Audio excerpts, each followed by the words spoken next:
a serial rapist strikes in a suburb outside Toronto, Canada. The nature of the beatings, what the victims had endured, clearly told us that we're dealing with a sexually sadistic offender. Years later, a serial killer brutally targets young girls in another Canadian town. It was gruesome. Who could kill a young teenage girl and dismember her body? Fear sweeps southern Ontario. The bloody trail leads police to a pair of unlikely suspects, a young, beautiful married couple. Our battalion has distinguished itself. The idea that these were the bad guys, that they were capable of doing anything so vile, is something that's hard for us to comprehend. She assaulted her sister. It was absolutely mind-boggling. It's the most sensational and probably one of the most sinister cases in Canadian history.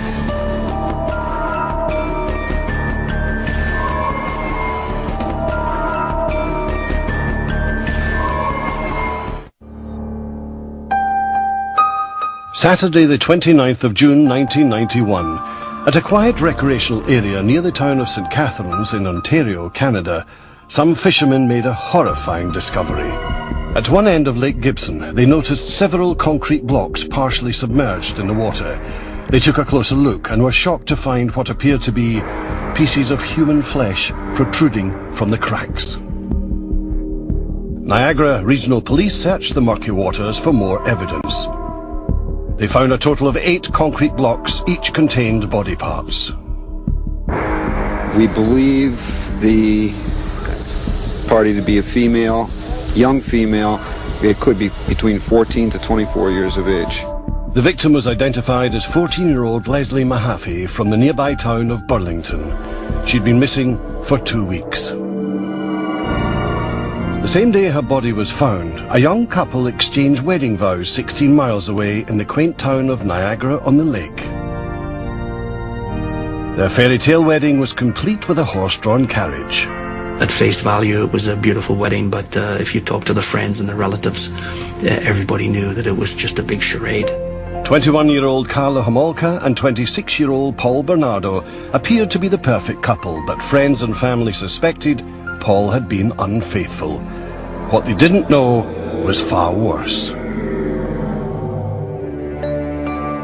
The 16th of April 1992, less than a year after Paul and Karla's wedding, 15-year-old Kristen French went missing from her hometown of St. Catharines.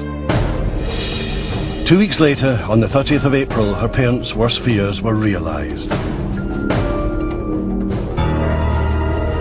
A man searching for scrap metal found the body of their daughter in a ditch on the side of the road in Burlington. Kristen had been sexually assaulted, beaten and strangled. Her body was dumped less than a quarter of a mile from the cemetery where Leslie Mahaffey had been buried a year earlier. The police consulted FBI profiler Greg McCreary. They suspected there could be a connection between the two murders. Those crimes are very unusual, to abduct and murder young women. And there was a sort of a polarization here. One was abducted in Burlington and the body was in St. Catharines. The other was abducted in St. Catharines and the body was found in Burlington. It sort of connected the crimes geographically at that point. The location of the bodies and the viciousness of the attacks led police to suspect this was the work of an experienced killer.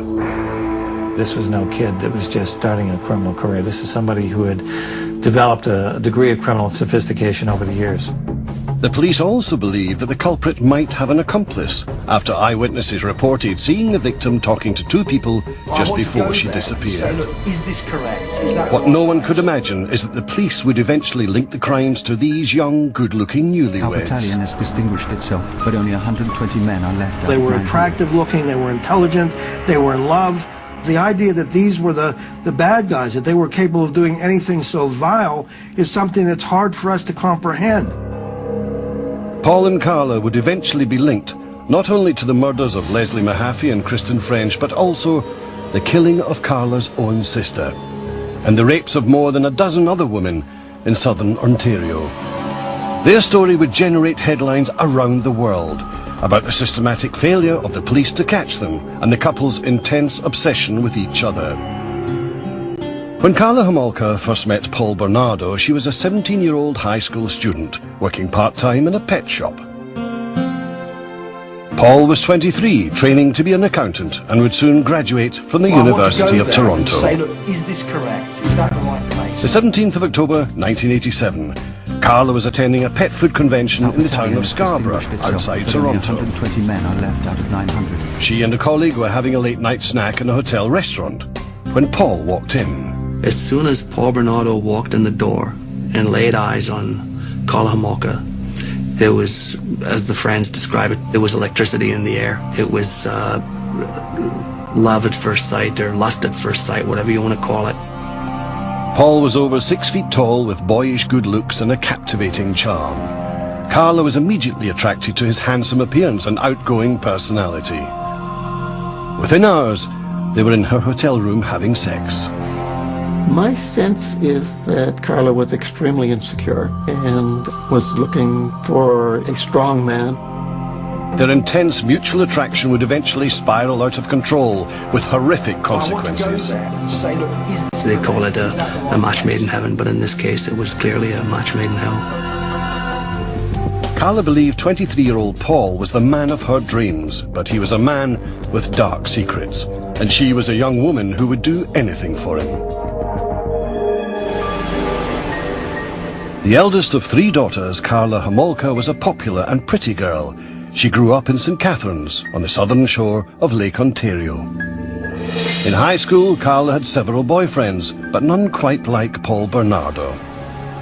He was 6 years her senior, and in her mind, the perfect catch. She bragged to friends about his maturity and good looks, and Paul was quite taken with Karla too. It was a perfect match for Bernardo. He'd found his soulmate. He'd found the woman who would do anything. And ultimately she did do anything. The youngest of 3 children, Paul was a good-looking boy with dimples and a sweet smile. But behind the happy expression was a little boy who'd had a difficult childhood. His mother was verbally abusive.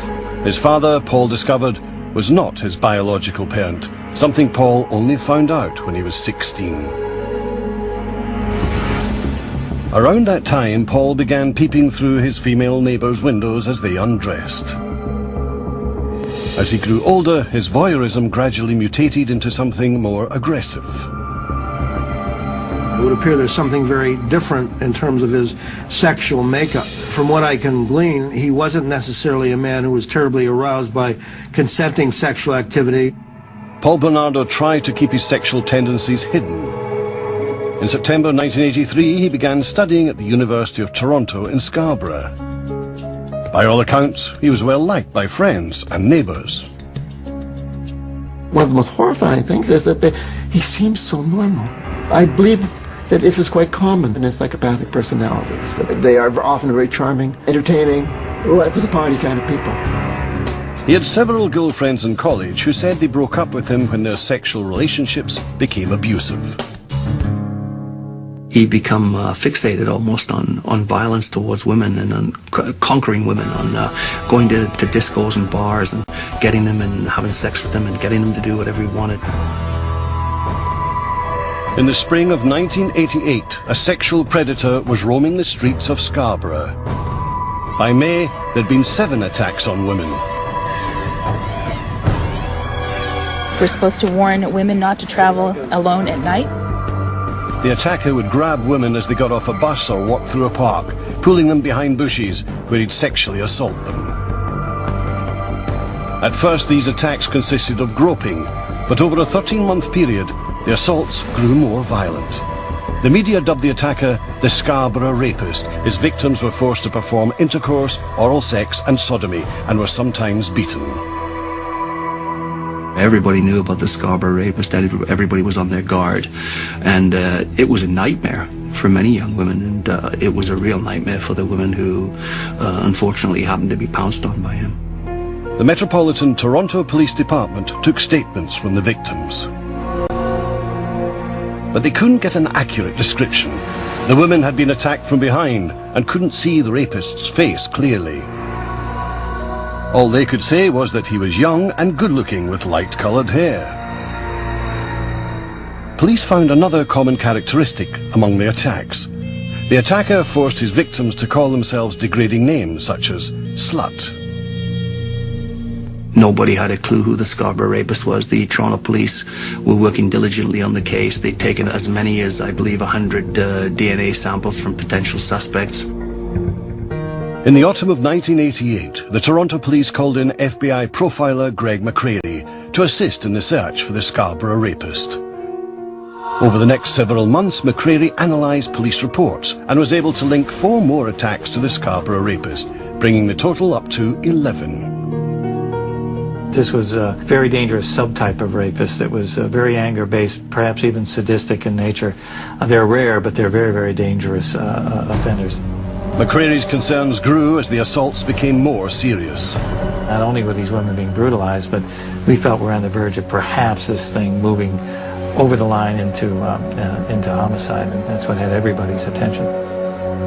When one sees a serial rapist, there is a high probability that they're being driven by a sexual drive that's been misdirected, and that they are going to continue to be driven in that fashion unless we intervene through catching them.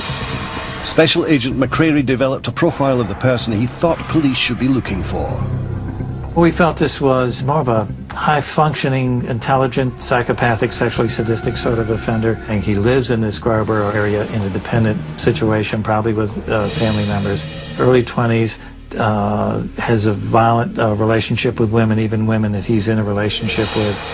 When Paul Bernardo and Karla Homolka first met in the autumn of 1987, there had already been 3 attacks linked to the Scarborough rapist.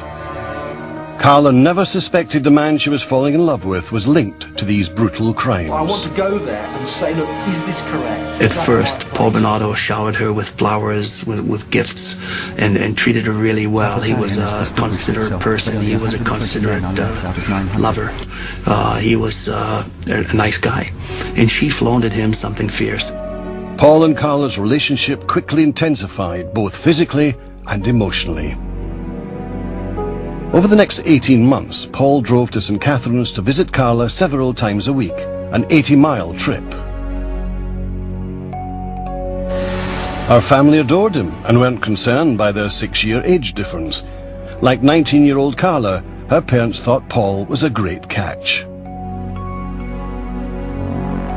In the spring of 1989, Karla graduated from high school. By autumn that year, Karla was telling friends that Paul had been verbally abusing her, but she was always quick to forgive him. That December, Paul and Karla took a romantic trip to Niagara Falls. There he asked her to marry him. She eagerly accepted. To her parents, he seemed like an excellent choice of husband. He was good looking, he had ambitions to be a rap singer. He'd been trained as an accountant, had a degree from the University of Toronto. Certainly he had all the credentials to be a dream son-in-law. They planned to marry in the spring of 1991.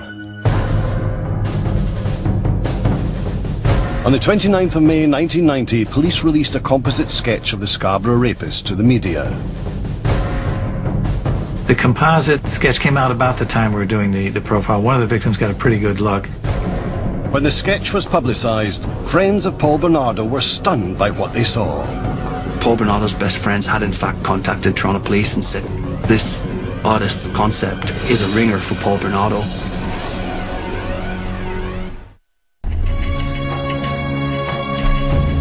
During the summer of 1990, a serial rapist was terrorizing the Toronto suburb of Scarborough. Police released a composite sketch of the suspect. Metropolitan Toronto police stations were flooded with calls. The man accused of more than a dozen sexual assaults in the Scarborough area bore a strong resemblance to Paul Bernardo. By November 1990, several people, including Bernardo's own friends, had given his name to the police after seeing the composite sketch. The police brought him in for questioning and requested a DNA sample. The sample was sent to the Centre of Forensic Sciences in Toronto, where it was put on a shelf with hundreds of other samples awaiting testing. Keep in mind that DNA still, even at that time, was relatively new. It isn't what it is today. There's all sorts of different technology today that we can get DNA readings very, very quickly. Around the time Paul was questioned by the police, he moved from Scarborough to St. Catharines. He and his fiancée, Karla Homolka, lived with her parents until they could get a place of their own. The sexual assaults in Scarborough suddenly stopped, but a rash of incidents began to occur in the St. Catharines area. Karla and her family never suspected Paul. They adored him, especially Karla's 15-year-old sister, Tammy, who looked up to him like a big brother. But soon she became the target of his deviant urges. Secretly, he wasn't just the brother that she'd never had. He was also, ogling her and salivating over her, and she was the virgin that Karla wasn't. Paul began to pressure Karla for the one thing she was unable to give him. While Karla wasn't a virgin, the closest person to her who was a virgin was her youngest sister, Tammy. Desperately wanting to please Paul, Karla agreed to drug her younger sister so Paul could have sex with her. Part of her reasoning is that she'll give him Tammy's virginity in place of her own. It would be Karla's Christmas present to her fiancé. The 23rd of December 1990, after the rest of the Homolka family had gone to bed, Paul and Karla invited Tammy to stay up and have a few cocktails. Tammy didn't know that her drinks had been laced with sleeping pills purchased by Karla. She used an animal tranquilizer in order to keep her sedated, while the two of them participated in this rape. Karla used another drug stolen from the veterinary clinic where she worked to keep her sister unconscious. She soaked a rag with the drug halothane and held it over her sister's face while Paul raped the young girl. They videotaped the entire episode. All this happened while the rest of the family slept upstairs. Most people videotape their family holidays and their children's first, their second, third, and so on birthday. But he liked to videotape, in his eyes, his sexual contrast. Paul then ordered Karla to assault her own sister. On videotape, Paul rapes her, and so does Karla. They have sex with her own sister. But the plan turned deadly. After Karla had raped her sister, Tammy began to vomit and choked. Paul and Karla quickly dressed her, hid the camera, and called an ambulance.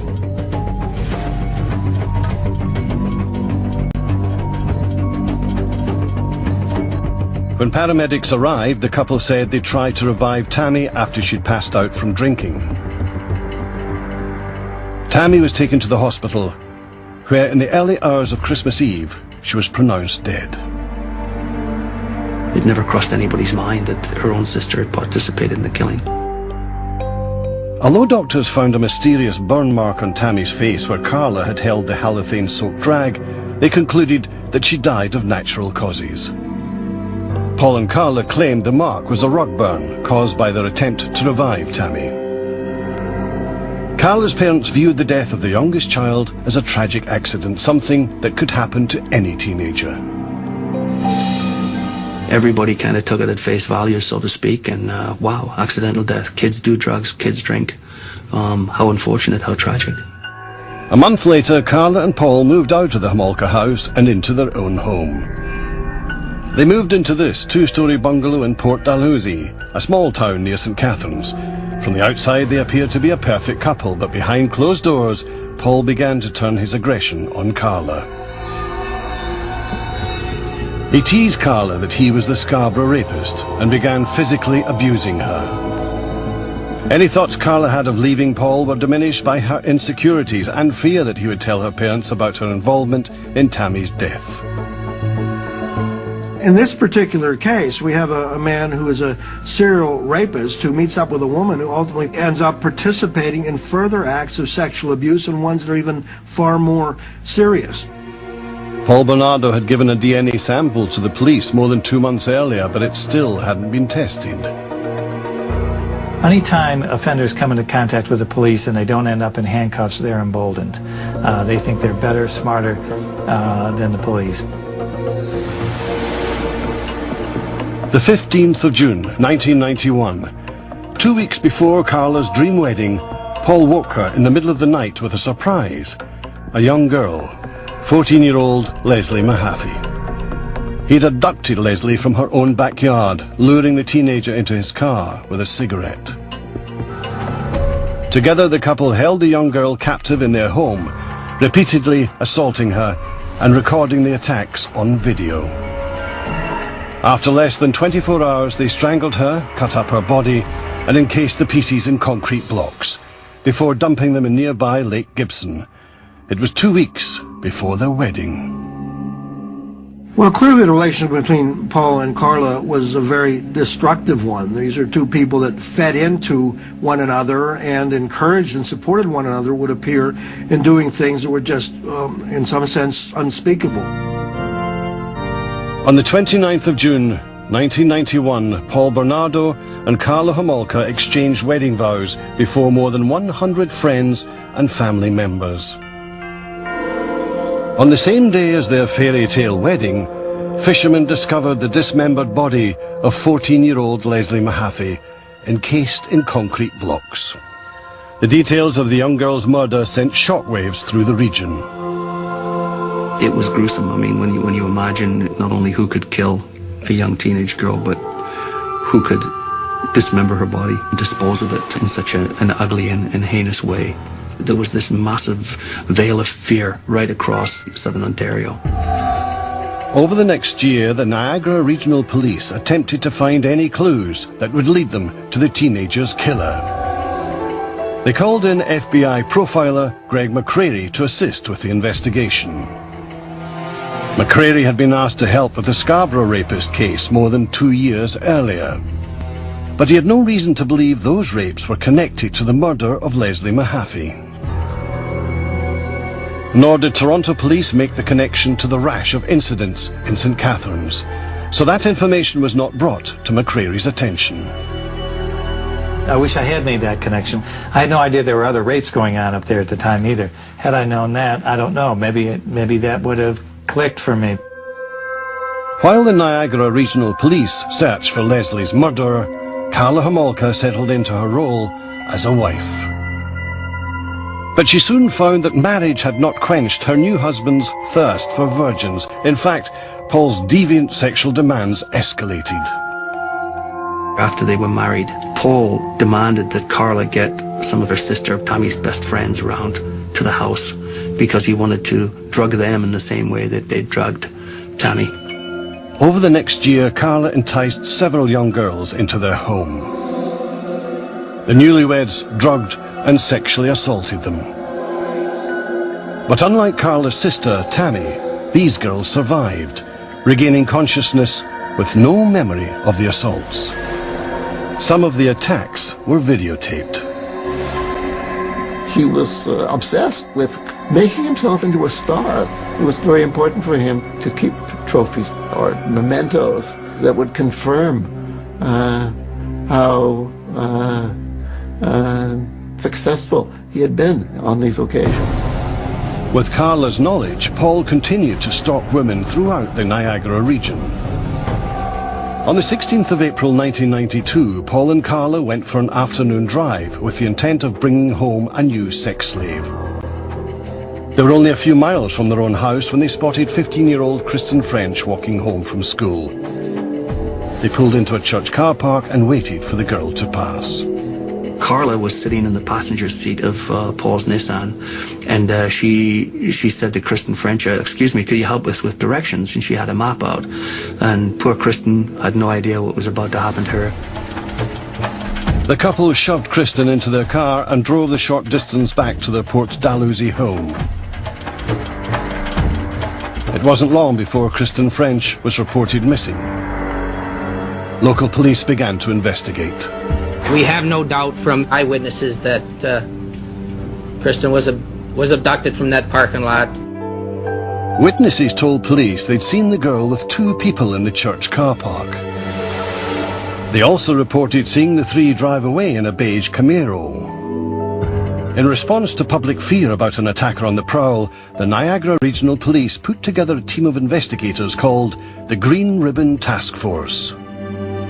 They examined eyewitness accounts about a beige Camaro and contacted Special Agent Greg McCreary. It was a big hunt for this beige Camaro. Eyewitnesses were rock solid about seeing this beige Camaro. Police did not know at the time that this was a false lead, Paul Bernardo drove a gold Nissan. It's always a dilemma for law enforcement because we know eyewitness identification. It's been shown time and time again to be faulty. But you've got people witnessing the abduction and describing the car. You've got to go look for that car. The media began to link the disappearance of Kristen French to that of Leslie Mahaffey 1 year earlier. I'd been a reporter for maybe 15 years at the time, and all of my instinct, all of my experience told me that this was really bad, that this was going to be a major, major story. Kristen's father appeared at a press conference, offering words of hope to his only daughter, should she be watching. We want to know that we are thinking of you and that everything can be done is being done. And we'll get you back real quick. Greg McCrary developed a profile of the suspect. I described him as being a white male in his late 20s, probably with a history of sexually violent crimes, a history of domestic violence.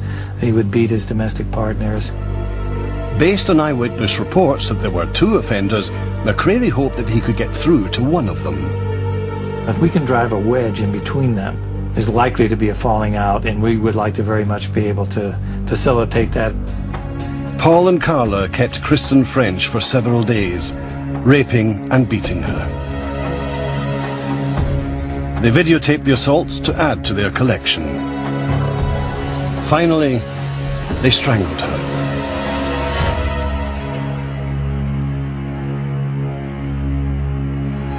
On the 30th of April 1992, Kristen's body was found. Paul Bernardo had left the body of the St. Catherine's teenager more than 30 miles away, in the neighbouring town of Burlington. Her body was discovered in a ditch near the cemetery where Leslie Mahaffey was buried. The authorities attempted to link the 2 cases, while local media fed the public's hunger. I mean, we covered it extensively, probably more than any other paper, but there was an audience and an appetite for that. As the hunt for a possible serial killer monopolized the news, Paul and Karla's relationship became even more violent. In January 1993, Paul beat Karla so severely that she sought treatment in an emergency room. Around the same time, the DNA samples collected more than 2 years earlier in the Scarborough rapist case were finally processed. After sorting through hundreds of samples, Paul Bernardo was identified as the man responsible for the Scarborough rapes. He was now living 18 miles away in Port Dalhousie, where Kristen French and Leslie Mahaffey had been murdered.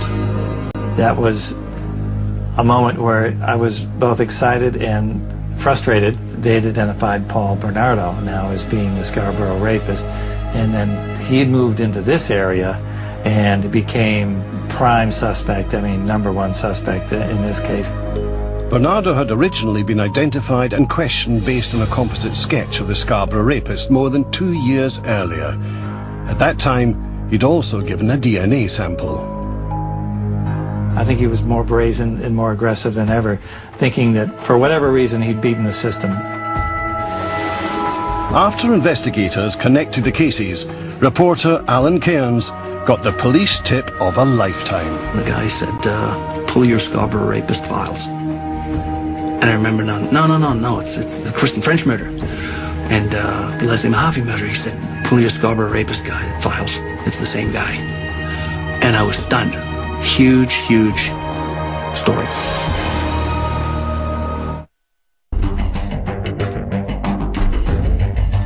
January 1993, Port Dalhousie, Ontario.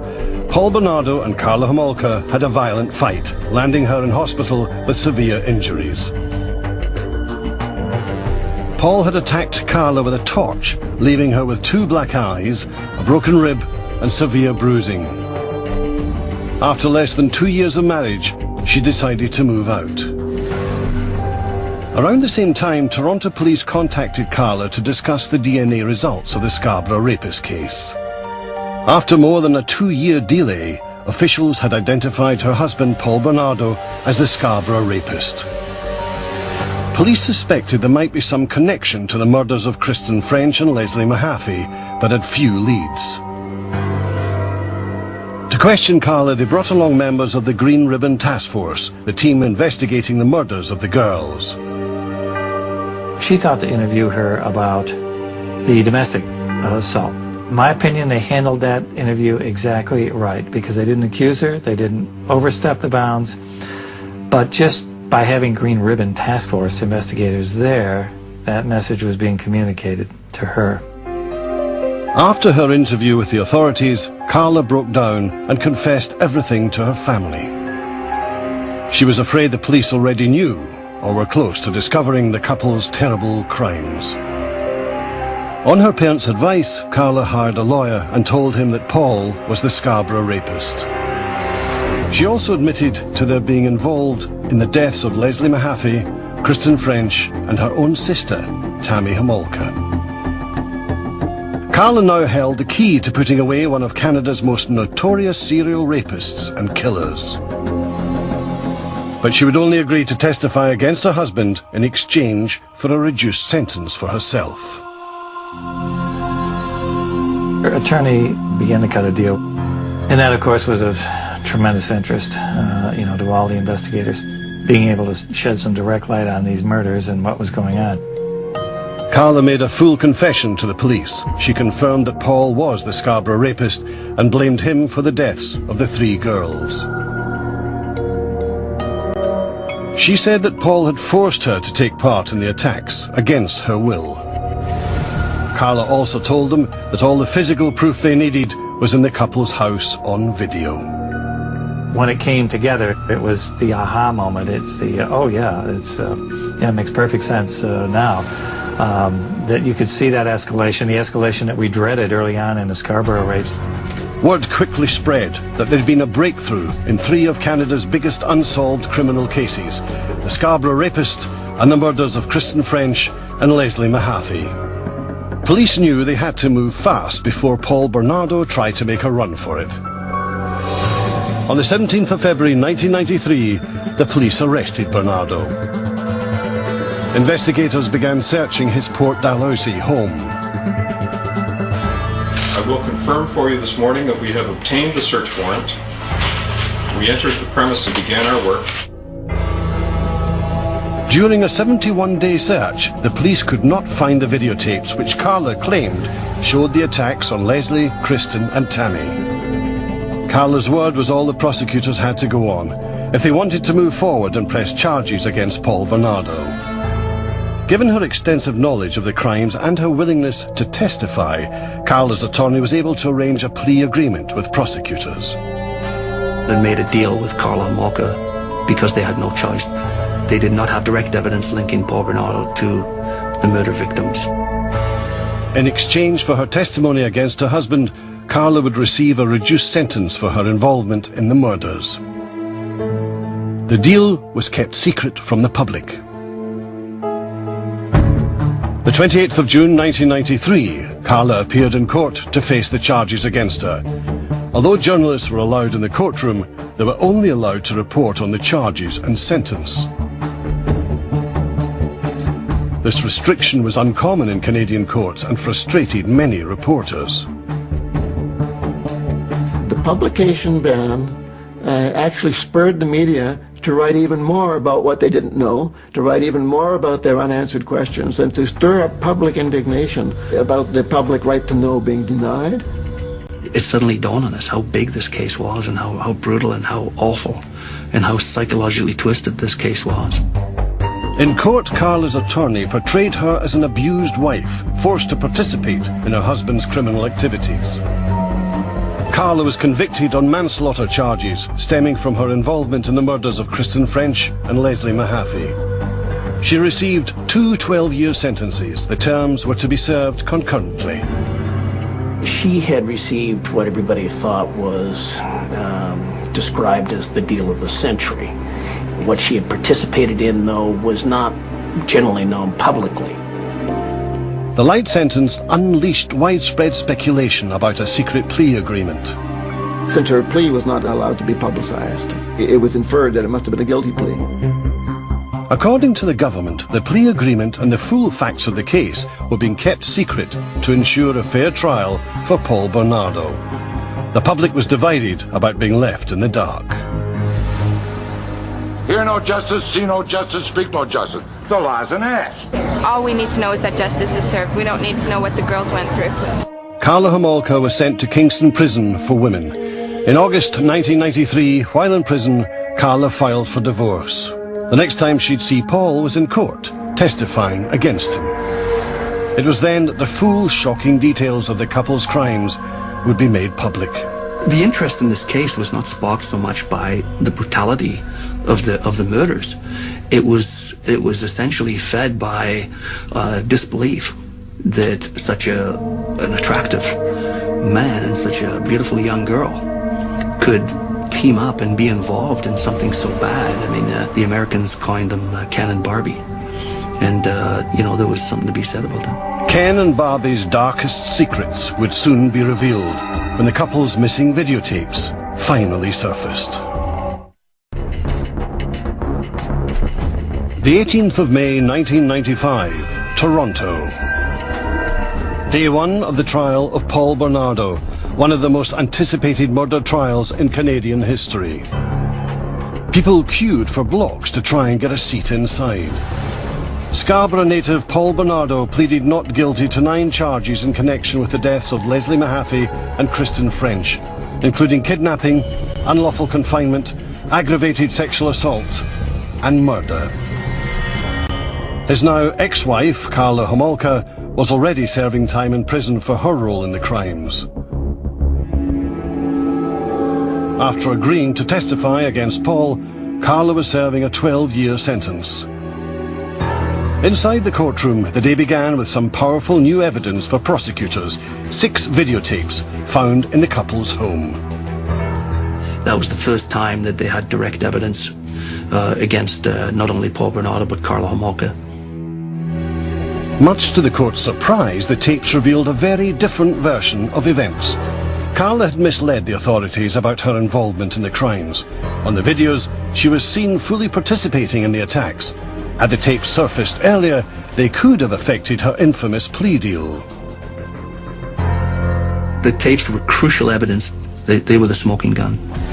On one tape, Karla was seen raping her own sister. She assaulted her sister, captured on videotape. The idea that one sister would offer up a younger sister as some sort of a present without a gun being held to their head seems bizarre in the extreme. It was absolutely mind-boggling. In court, the defense maintained that any crimes committed by Bernardo stopped short of murder. We had this sort of history to work on, that all of his sexual assaults, the women had lived. It was only when he was in this very close interaction with Karla that they didn't. Paul Bernardo insisted right from the beginning, and I'm sure does to this day, that he was not the killer and that Karla was. On the 19th of June 1995, Karla Homolka went to court to testify against her ex-husband. She told the court that she was a victim and that Bernardo was the mastermind behind all 3 murders. On cross-examination, the defense played the videotapes, which showed Karla's active participation in the assaults. She used battered spouse syndrome as her explanation, a claim sharply disputed by Paul's attorney. I'm not suggesting for a moment that she was not abused by him. What I'm saying is that she could not be classified as a person suffering from a battered spouse syndrome. I think in battered spouse syndrome that we're talking about people having tremendous psychological abuse. As I see it, she was more of an accomplice in these horrible crimes than a victim of these crimes. Paul Bernardo's trial lasted nearly 4 months. In an effort to spare the families more grief, the judge allowed the jury to see the graphic videotapes, while the public was only allowed to hear the audio. Professionally speaking, I was disappointed that we didn't see the tapes. Personally speaking, I'm glad we didn't see the tapes. The audio revealed Paul Bernardo's modus operandi as used in the Scarborough rape cases. He got them to repeat over and over and over again that they'll do anything he wanted, that he's the king. After hearing the testimony of 86 witnesses, the jury of 8 men and 4 women deliberated for 8 hours before reaching their verdict.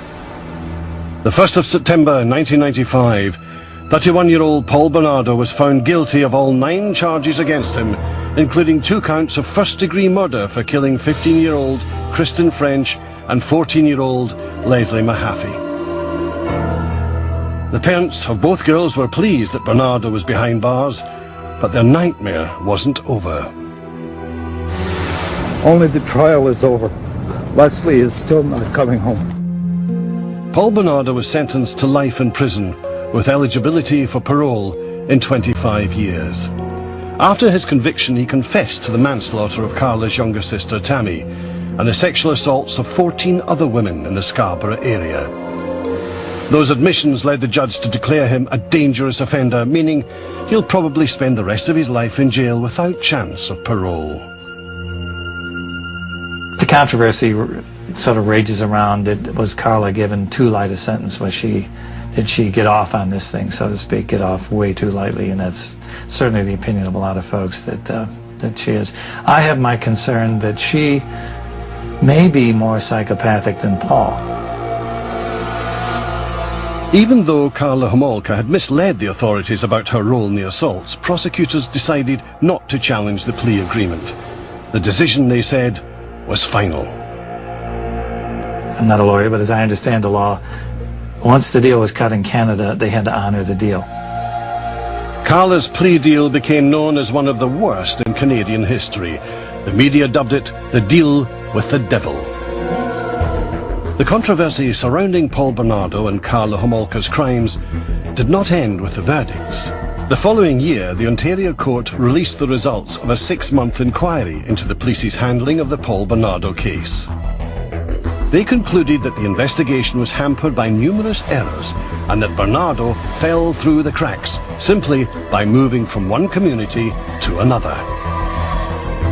Since the inquiry, Canadian authorities have implemented a new system for tracking serial predators. Their goal is to improve communication between police departments. On the 4th of July 2005, 35-year-old Karla was released from prison, having served 12 years behind bars. Although she'd served her full sentence, many felt that was not long enough, given the role she'd played in the crimes. My personal feeling is she got off light. I think that she has more culpability for this than she was punished for. But she's out, and so all we can do now is hope that she doesn't harm anyone else. Unable to comfortably return to her hometown of St. Catharines, Karla Homolka decided to start again in French-speaking Montreal. She could come out in Quebec, basically an unknown person, and she could get on with her life and become a normal person, and that's exactly what she's tried to do. Karla says she still has nightmares about the girls and feels remorse for what she did. She should be scrutinized. She shouldn't just be allowed to, ride off into the sunset.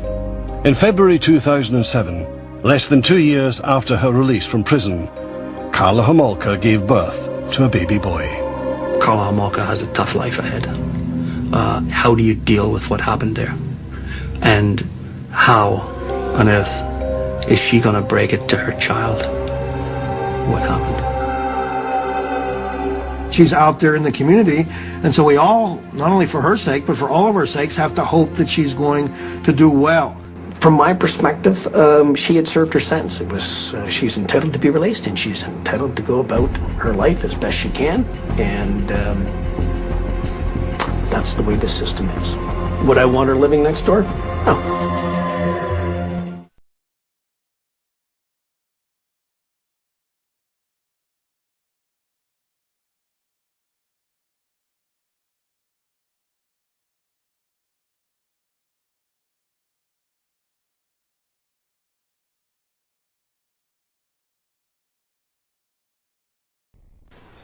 Did you kill Elizabeth Bain on June the 19th, 1990? Well, it's a loaded question. I mean, are we going to go back and go through the time sequence of what happened in my life? I mean, I could just give a yes or no answer, but there's a lot of issues about that. Right. Carla's in my role, who did what, where, when. This is why I said to you guys, go down there to get a polygraph to see if she was telling the truth. Why didn't Devin do it in the first place? I mean, he's polygraphing over the Camaro. Why would you make a deal with someone and not give them a polygraph? It's not incomprehensible to me. Because now I'm sitting, my file says her version, and it's a lie. You know what I mean? Yeah. Like I'm not making frivolous points here. I mean, and now you're asking me after you said Peel Regional said I'm lying about this, and then you're saying I'm lying about my profile. You're saying I'm lying if I'm better or not. Now you're saying, hey, did you kill this person? I mean, well, you're saying I'm lying here, here, and here. I could say no, I didn't. But I mean, you already said I'm lying here with Peel. You say. Okay, I'm not saying anything about who's lying. I'm simply. And I've given you directions to go to find the truth. Right. And I've asked, and again, I've told you that I've done investigation on information that you've told me, and as a result of that information, I've been able to verify in my mind where you've told me the truth. So if Peel Region is lying about you or someone else is lying about you, I have no control over that. Or it goes right to credibility. Well, absolutely it does, and that's, I guess, the easy way then is to, if we can go through, we'll answer the questions, and yes, I hope to be able to go through some timeline to identify where you were, what you were doing specifically in relation to this case. Anyways, I know I'm giving you guys a hard time about certain things, but I mean, really, I'm a human being, and when you guys do all these things, I've got to, I'll try and truncate it a little bit more, but anyways, the answer to that is no, but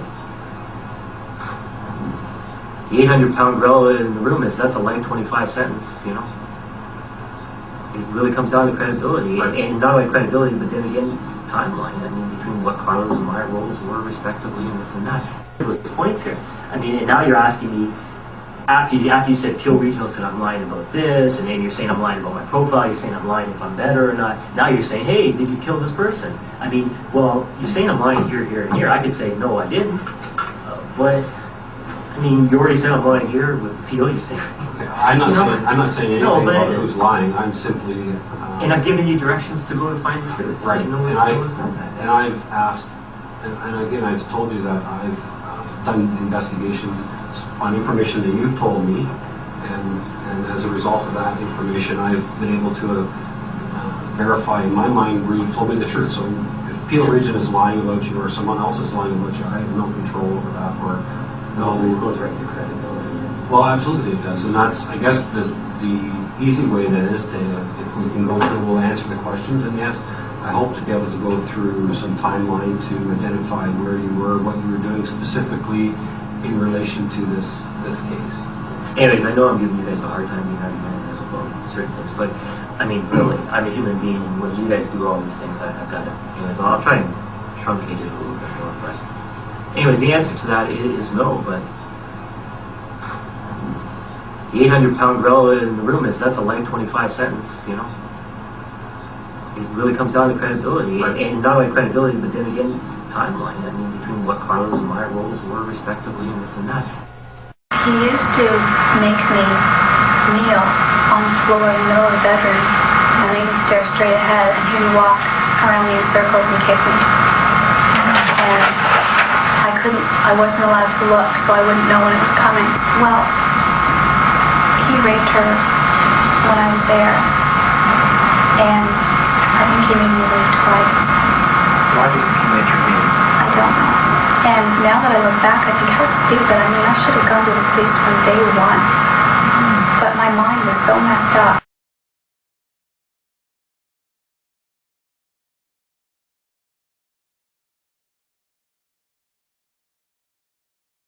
Tonight, The Sun says the convicted murderer, using the name Leanne Teal, gave birth to a 7-pound baby last Saturday at St. Mary's Hospital in Montreal. Apparently, the 36-year-old Homolka and the baby's father took their newborn back to their home on Montreal's South Shore on Monday. Tonight, Homolka's lawyer and her sister are denying the story. Homolka got out of jail a year and a half ago after serving a 12-year sentence for her part in the killings of schoolgirls Kristen French and Leslie Mahaffey.